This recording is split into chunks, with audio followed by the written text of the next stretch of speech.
And I was asking what the budget was for cloud security. And they were like, you don't ever have to worry about what the budget is. And I said, well, why?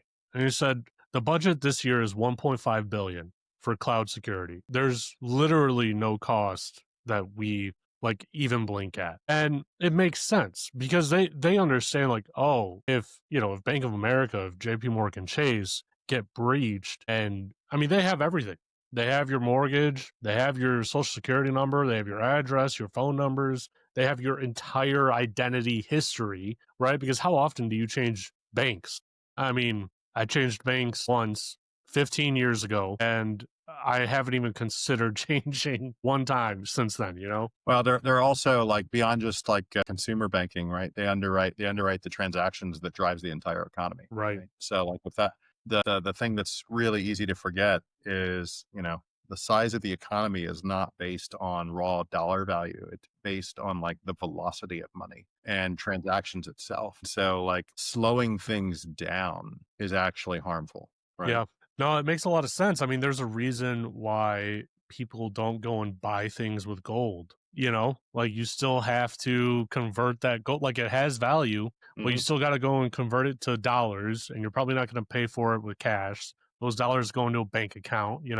Like it makes things a whole lot more streamlined. Like I'm not going to go to, some online web store and try to give them a gold coin. That thing doesn't even exist in the real world. Like it's a digital store. But that's a really good point. That it's more about high speed frequency of the Mhm. money that's actually changing hands rather than the physical dollar itself. I Yep. never thought about it like that. I think I've heard it before for sure. I just didn't think about it like that. You've definitely heard it. If you ever taken an economics class, they call it Yeah, money velocity, but it's yeah, easy, that's what if it you're not is. in that space, it's easy to forget, right?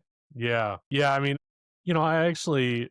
I took economics and I was one class away from getting my minor in it when I was doing my bachelor's. I'm Mhm. still kind of frustrated that I didn't get that minor in it because I was literally one class away. But it was really fascinating to me. I don't know, something with numbers, right? Like I feel like if I had to do my bachelor's over again, it would be in math, honestly, because like that was just it wasn't necessarily like the easiest for me, but there's something with math that's very elegant where you can go forwards and backwards with it. You could start in the middle and go to the end. You could start in the middle, go to the beginning. Again, like if you really understand how everything is working together, you can do that. And when I grasped that, in my mind, it just like opened the door completely in a new way to me that was like, this is like really interesting. And if I had to go back and do it again, I totally would get my degree in math, and I'd probably be in cryptography now. Yeah, well, I mean, math underwrites everything we do. It's useful and valuable to know. Yeah, absolutely. So, where do you see the identity space going? I mean, it sounds like Beyond Identity is already operating in kind of that futuristic area of IAM overall. Where do you see it going from here? So I really do think the future of security is identity. And I think it's borne out at the 50,000 foot level. It's borne out in like the gross statistics. Like most security incidents are identity failures. I think they're actually preventable, right? Most of the industry is focused on detection and response. But now that everybody's got an HSM in their pocket or on their device or on their drone, we can actually prevent some of these forest fires from ever happening in the first place, right? Which means it's cheaper, it's faster, it's better. We get better outcomes. We can shift and work on a new set of problems. This doesn't change just because the computing platform changes. So the way you solve it for a human is actually not unlike the way you solve it for a drone or for an agent. For instance, I want to know what agent is running on what machine with what posture, and I want to know what model it's running. And traditionally, we might think of a user as like what user on what machine with what posture. And for the user, we'd think about like what factor do they possess? What are they, right? Like a biometric, or what do they know, like a knowledge pen? How do I do that with an agent?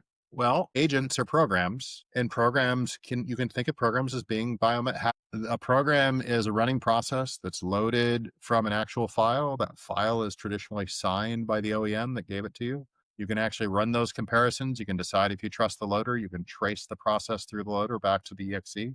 Like all of this can become part of a quasi checksum for even unlocking the HSM key that proves the identity for that particular agent. There are ways of doing device bound, hardware backed, multi factor agent authentication that actually almost the same way that you buy a cup of coffee with Apple Pay or Google Pay. So I think where we're going in security is identity is going to play a deeper and bigger role. Identity is the only thing that sees everything. And I think the explosion you're seeing in agents right now is going to prove that out even more. The easiest way of understanding what your people are doing with identity, what services they're plugging into their agents, where they may even be exposing data leakage is actually the identity system, right? Because the identity system can offer trusted MCP servers, trusted data servers, trusted vector DBs to the agents. They can offer trusted models or vetted models to the workforce, right? To make sure that, you're helping the workforce as opposed to impeding the workforce. So yeah, I think the future of security really is identity. And I think these new platforms, whether it's drones, humanoid robots, or agents,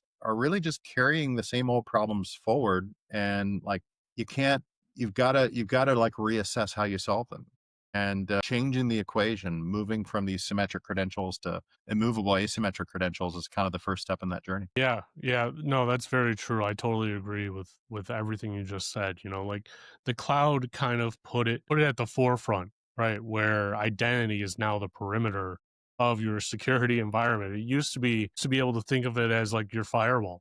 But now everything's identity based. If I want to get into your environment, it's literally a login screen and hey, now I have access to your environment.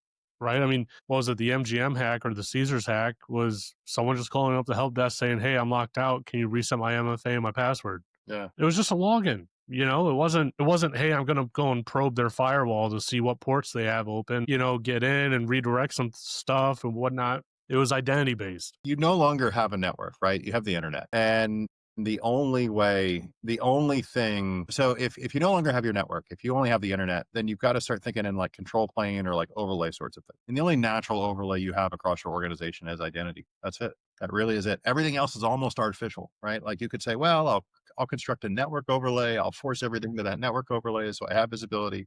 And you can do that. It won't work for everything. It'll be expensive and it'll give you network issues, but identity is already there. And if you're using an identity system that actually uses device bound credentials from the device they're working from, right? Not pull out a second device, but like from the device they're working from, you can also comment on the security of that device. You can comment on its control and data plane without actually having to carry the burden of its traffic. Yeah, this is a really fascinating area, and unfortunately, we're at the top of our time here, and I'm trying to be very conscious of the time that I set. Right, I know everyone's so busy, and I'm probably unfortunately going to go jump into more meetings after this. But Jason, I really do appreciate you taking the time to finally come on the podcast and talk about this. I would love to have you back on for sure. Talking about new product evolutions and stuff that you see in the space. I think that would be great. Absolutely. Well, thanks for having me. Yeah, absolutely. Well, before I let you go, how about you tell my audience where they can connect with you if they wanted to connect with you and where they can find your company if they wanted to learn more? Yeah.